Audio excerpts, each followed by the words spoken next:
Ang maikling kwento ng tagumpay.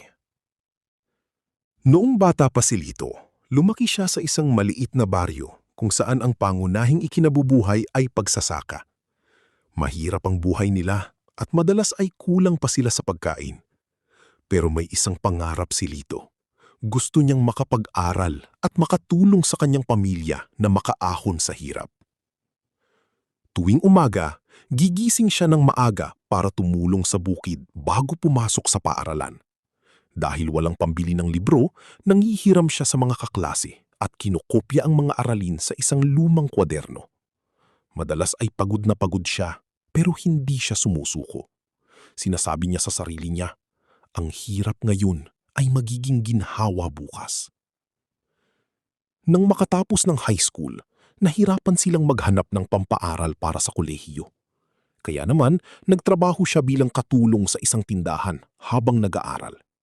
Minsan, umiiyak siya dahil sa pagod at pangungulila sa pamilya.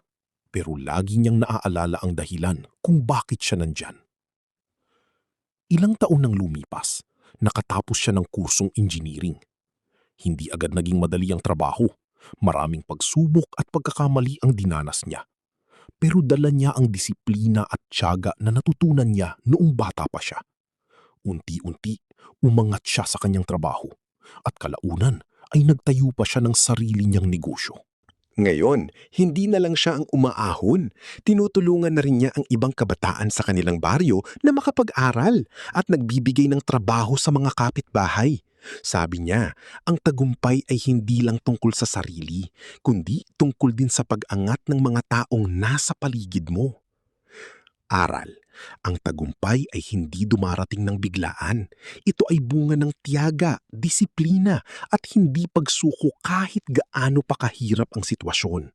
Ang bawat pagsubok ay hakbang papalapit sa pangarap mo.